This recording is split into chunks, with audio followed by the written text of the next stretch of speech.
이재명 대표가요, 어제 하루만 365km를 누볐다고 화제가 됐어요. 그래갖고 이제 그 이재명 대표 비서실에서 저 키로수를 나눠놨던데, 인천에서 춘천, 춘천에서 원주, 원주에서 이천, 이천에서 성남, 성남에서 여의도, 여의도에서 인천 이렇게 해가지고 365km를 강행군을 했다고. 저 거리면은 서울에서 광주까지 거리잖아요. 엄청나네요. 서울에서 광주가 아마 340km쯤 돼요. 그리고 서울에서 부산까지가 한 400km 좀 넘는 걸로 알고 있는데. 근데 이게 한 번에 간 게 아니라 계속 내려서 유세하고 다시 움직이고 유세하고 움직이고 이게 진짜 강행군이거든요. 오늘 썸네일처럼요, 제가 들은 이야기가 이재명이 신들린 선거다. 아니 우리 올해도 아니에요. 이분이 단식을 20일 넘게 하시다가 병원 생활까지 하셨는데 지금 이 체력이야. 그러니까요. 그래서 지금 유세 현장에서 사람들이 많이 모이면 또 불안해지는 마음이 있습니다. 경호에 신경 경호가 써주시기 중요하죠. 바랍니다. 경호에 진짜 만전을 기해 주세요. 근데 정말 이분은 연설을 하시는 걸 보면 신들렸어요. 진짜로 신들렸어요. 이게 말하시는 게 보면 이분은 우리 같은 경우에는 이걸 하면 피곤할 거 아니에요. 근데 이분은 이걸 하면서 피로를 푸는구나 라는 느낌이 들 정도더라고요. 진짜. 그 타고난 거죠. 그러니까 타고난 거죠. 그걸 하기 타고난 적성 같고요. 외운다고 되는 게 아니거든요. 오늘 이재명 대표는 지금 오전에는 이제 뭐 선대위 행사나 서울시당 행사를 하고, 새날 텔레그램 정보방 등에 오시면요, 이재명 대표의 그날 일정을 올려드려요. 꼭 들어오세요. 저기 채팅창 위에 하나 올려주세요. 네. 텔레그램 갖고 계신 분들, 안 갖고 계시도 깔아갖고 한번 들어와 보세요. 자, 그리고 인천 지역을 지금 지원 유세하고 있는데, 그 방송 들어오기 전에 남영희 위원장, 박창대 의원 이런 사람들이 지금 이재명 대표를 수행하면서 미추홀구에서 지금 서구로 넘어가는 상황인데요. 난리 났더라고요 오늘 인천. 자, 오늘 그 선대위에서는 지금 저는 메시지 중요하거든요.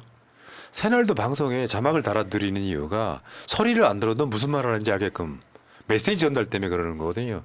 오늘 지금 동작갑에 국민의힘 장진영 땅 투기 의혹에 후보 사퇴하라, 요거는 이제 SNS에 올렸던 거고요. 진짜 사퇴감이죠. 네. 장진영은. 그리고 이제 오늘 그 유삼영 후보가 지금 이게 이제 서울시 행사에 지금 유삼영은요 지금 나경원 이깁니다. 확실하게 이겨요 지금. 뒤집힐 것 같아요. 이길 것 같아요. 네. 제가 생각해. 그리고 나경원이 나오는 걸 찾아보기가 힘들어요 지금.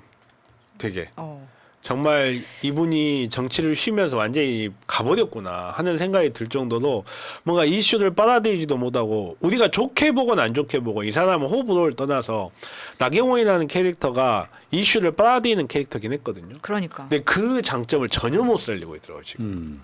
그러니까 저희가 나경원이라는 사람이 언제적 나경원이야 하지만 이 사람이 다시 정치를 시작하고 하면서 나경원이 갖고 있는 그 나쁜 말로 하면 어그로를 끄는 거고, 좋은 말로 하면 관심을 집중시키는, 그게 안 나오더라고요 전혀. 그러니까 선거 여론조사 그것도 그렇고 동작갑을이 지금 관심 지역이 돼버렸어요. 여론조사가 악의 무리들이 이기는 걸로 나오면은, 전에도 말씀드렸죠, 언더독 효과가 발생한다고. 그럼 김병기나 유삼영이 이겨야 되겠네? 이런 구조가 생겼는데, 동작갑에 지금 장진영은 악재가 터진 거잖아요. 부동산 투기, 그 지역에 막 디귿자 땅에다가 심지어 양평에도 땅이 있고 막 이런 상황이 벌어진 거잖아요. 부러워요. 근데 이런 게 하나 터지면 지금 어떻게 보면 이종섭 건이나 황상무 건보다 큰 건이에요. 맞아요. 이거는 왜냐하면 윤석열이나 김건희나 연결되어 있을 가능성도 있기 때문에. 네. 그러니까 동작이 김병기, 유삼영 당선이 되고 송파, 의뢰, 송기호 당선되면 강남 소초를 포위하는 포위하는 형국이거든요. 형태가 되죠. 실제로 지금 여론조사나 흐름의 분위기를 보면 강남도 한 두 군데 정도는 국민의힘이 위험합니다. 그럼 거기 총 뭐 9개 정도 되는 의석 중에 국민의힘이 건질 수 있는 의석은 불과 몇 개 안 되는 이 구조로 가고 있기 때문에 공세를 무조건 할 수는 없잖아요. 근데 윤석열 심판 여론이 쫙 깔려 있어요. 거기에 이재명 대표는 사실 지역에 요새에 가면 지역에 붐도 일으키는 거지만 지지층한테 이런 게 있거든. 짠하다. 이재명 돕고 싶다. 그래서 내가 아무것도 안 하던 사람이 SNS 한 방이라도 한단 말이에요. 이 효과가 있어. 지금 시대가 그런 거고. 전 제가 봤을 때는 이번 총선은 역대급 유튜브 선거예요. 그러니까 지상파 등의 기존 언론들이 힘을 못 쓰고 있는 선거예요. 그래서 당내 경선도 영향을 끼치고 있는 거예요. 그러니까 뭐 어떤 상황이 벌어지면 그 후보가 새로 돌출을 했어. 그럼 그 사람을 알려내는데 불과 반나절도 안 걸려요. 대부분의 사람들이 뉴스를 유튜브를 통해서 하고 있기 그래서 때문에 먼저 받아보고 그런 측면이 있는 거죠. 자, 이런 상황이고 강북을의 조수진 어제 밤에 우리 방송 끝나고 결과가 나왔었죠. 지금 저기 화면에 저 숫자가 뭐냐. 밑에 보면 감점을 적용했을 때는 박용진 19.4, 조수진 80.0이고요. 가점이 없었어도 조수진은 강북을 권리당원한테 53, 전국 권리당원한테 76%였습니다. 전국 권리당원 76이면 진짜 어마어마한 숫자죠. 왜냐하면 전국 권리당원이 32만 8천 명, 거의 33만 명이 투표를 했었습니다. 그러다 보니 카톡 서버, 그러니까 민주당 서버가 터질 수밖에 없는 거죠. 그래서 이틀에 걸쳐서 투표를 했고 결국 76%면 거의 뭐 엄청난 20만 명에 육박하는 사람들이 했기 때문에. 박용진은 저는 개인적으로 정말 약간 좀 정신을 차려야 될 정치인이라고 생각해요. 다른 걸 다 떠나서 그러니까 이재명 대표님 말씀대로 정치는 정치인이 하는 것 같지 말고 국민이 하는 거라고. 본인이 국민들에게 왜 이렇게 미움을 받는지 한 번쯤은 돌아봐야 돼요. 자기가 아무리 똑똑하고 내가 아무리 옳은 이야기를 하고 내가 아무리 일반 필부보다 높은 지식을 갖고 있고 높은 식견을 갖고 있다 하더라도 그 지식과 식견이 필부들의 마음을 얻어내지 못하면 그건 아무 필요 없는 거예요. 맞죠. 정치인이 물고기면 국민은 물이에요. 그 안에서 살아가야 되는데 내가 이재명은 왜 박용진을 그렇게 두려워하나 이런 말이 필요한 게 아니고 지금 필요한 거는 정말 가산 감사는 없어도 정말로 조수진 후보가 출마하겠다라고 이야기한 지 단 이틀 만에 자기가 수십몇 년을 갈아온 강북을에서 뺏겼다면 자기가 그동안 정치 활동을 어떻게 했는지 자기가 정말 국민을 섬기는 정치를 했는지 혹은 당원을 섬기는 정치를 했는지 진짜 냉정하게 반성을 한 번쯤은 해야 됩니다. 네. 저번에 기억들 안 나세요? 다스베이다에 박용진을 한번 부른 적 있잖아요. 네. 그때 역대급으로 비호감을 꽂혔어요. 그러니까 김어준 총수가 당시에 박용진한테 기회를 줍니다. 맞아요. 그때 자기 이미지 변신할 수 있게. 네. 끝까지 용진이가요. 그 말을 못 알아듣더라고요. 못 알아듣더라고요. 네. 그러니까 이게 굉장히 소통이 안 되는 사람. 물론 박용진이 선거 그러니까 지금 막 계속해서 좀 표현을 좀 심하게 하면요 찐따 붙었잖아요. 지면 문제 제기하고 네. 요 상황이 됐는데 마지막 태도는 그래도 서른 이런 사람보다 낫긴 나은데 아직 젊은 정치인이기 때문에 저는 그런 얘기를 드리고 싶은 거예요. 정치는 태도인데요. 당심, 당원들의 마음을 전혀 얻지를 못한 이유를 알아야 되는 거예요. 정말 중요한 거예요. 사람의 대화는 사람을 설득하는 건 로고스로만 하는 게 아니에요. 기본적인 자세, 기본적인 소위 말하는 파토스가 있어야 됩니다. 그게 없는 상태에서는 그 누구도 설득 못 해요. 진짜로. 자,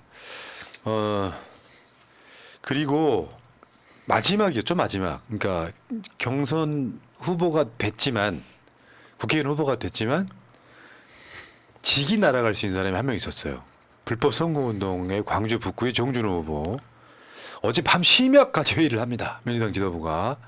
야, 그 365km를 뛰고 다시 당에 돌아와가지고 새벽까지 일하는 거예요. 정말 힘들었을 것 같아요. 그리고 새벽같이 일어나가지고 또 네. 뭐 회의 주재하고 그런단 말이에요. 진짜 이재명 철인이다라는 생각이 드는데 불법 경선 의혹 종준을 확정했어요.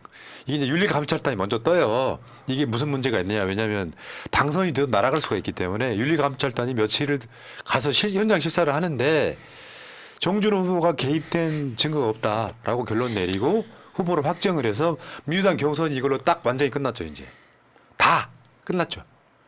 그래서 이제 공천장 수여식 때 못 받은 사람들 이런 사람들은 따로 이제 개인적으로 가서 받는 것이고 그리고 후보 등록 20일인가 그래요. 오늘부터인가 아마 후보 등록이 오늘 아니면 내일부터 네. 자세히 정확하게 알려주세요. 아시는 분들 후보 등록이 이제 시작되는 거예요. 끝났어요 이제. 본선 후보 등록. 예, 그렇죠. 그리고 지금 이재명 대표가 이제 요즘에 말이 박근혜 탄핵 이야기가 나옵니다. 국민이 주권자임을 보여주자. 박근혜도 끌어내리지 않았느냐. 그 말 뜻은 윤석열로 들리네. 탄핵이죠. 탄핵. 제 귀가 이상한가 봐요 지금.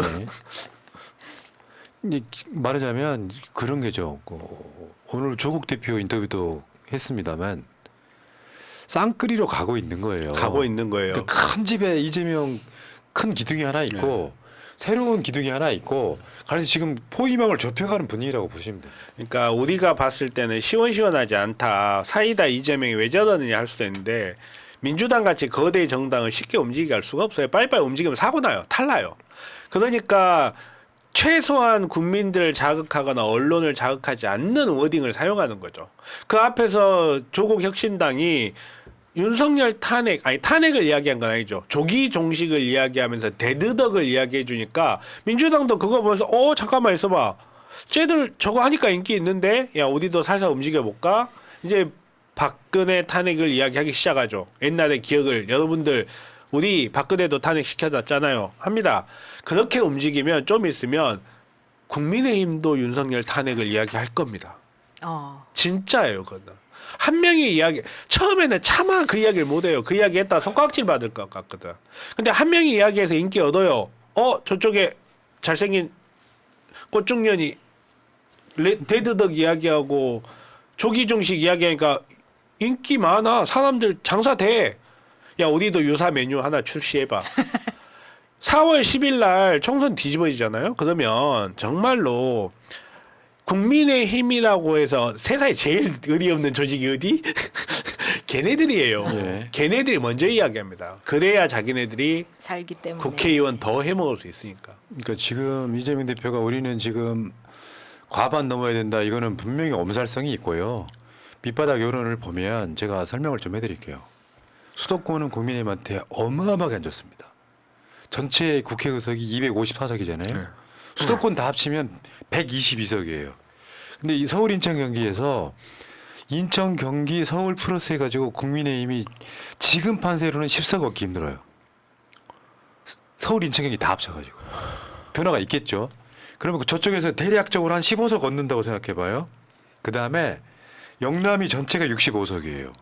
그중에 지금 분위기로는 민주당이 10석 정도 가져간다고 봐요. 그럼 저쪽 55석이잖아요. 그럼 이게 합치면 지금 현재 70석이에요. 나머지 충청, 호남, 강원, 제주까지 합쳐서 실제로 충북하고 충남 일부에서만 잘 막아내면 돼요. 제주도도 다 엎었으니까. 이렇게 따지면은 국민의힘이 예상되는 지역구 의석이 현실적으로 지금 판세로는 80석 좀 넘어갑니다. 상황이 이래요. 그럼 비례대표 쟤들이 맥시멈으로 가져가도 20석이라고 하면 약 100석밖에 안 나와요. 그 정도 상황이에요. 진짜 문제는 민주당의 지금 거스를 수 없는 대세는 어떤 상황으로 가시면 되냐면은 윤석열 심판 여론이 전체 판세를 70%를 좌우하고 이미 장악해 네. 가고 있어요. 거기서 인물이 민주당이 공천 잘했다고 하는 인물이 한 10%좀 먼저 가요. 그리고 국민의힘은 돌려막기 하고 이상한 놈들 공천했잖아요. 인물 경쟁력도 차이가 나요. 그러니까 저 지역구를 지금 뒤집었다고 하는 지역구가 속출하기 시작했어요. 말하자면 마음속에서 꾹 참으면서 겸손을 잃지 않으면서 이번 선거로 윤석열을 끌어내리자라는 분위기가 우리가 주장해서가 아니라 정말 절대다수의 국민들이 그걸 요구하고 있다는 뜻이에요. 그리고 총선에서 국힘이 패배하고 민주당이 승리하고 야당이 승리하면 탄핵이라는 것 자체가 국민의 절대적인 지지를 얻는 이슈가 될 수밖에 없어요. 그냥 그렇게 자동으로 돼요. 예. 자, 알겠습니다. 자, 민주당 상황 이야기를 해봤고요. 어쩔 때는 그냥 너무 힘들어서 죽겠는데 어떨 때 보면 신날 때가 있어요. 내가 그랬어요. 마차님이 나한테 포나님 왜 이렇게 총선에 진심이세요? 그래서 내가 그랬어요. 총선 지면 우리 방송도 죽어 이 새끼야. 아니 잠깐만 그 전에 이분이 먼저 가세요. 우리만 그렇겠냐고요. 다 똑같은 거지. 국민도 죽고 새날 방송도 죽고. 근데 정말 절박해요. 저는 주변에 이직 의사 변호사들 많잖아요. 이직 의사들 전멸입니다 지금. 네. 내가 옛날에 이직이었다 말도 못해요. 변호사들도 변해요. 진짜로 농담이 아니고 어느 순간인가 그 윤석열을 물고 빨던 의협 대표가 탄핵을 노래하는 시대가 돼버렸잖아요. 그렇죠. 정변의 단점은 다 좋은데 이슈 끝내고 빨리 시간 관계상 가려고 하면 거기 꼭 멘트를 섞어요. 그것만 하지 마. 혀가 짧으니까 이야기 나도 길게. 자, 채널 구독 좀 부탁드리고요. 구독 좀 해주세요. 자, 다음 이슈로 가야 돼요. 시간 부족해요 지금.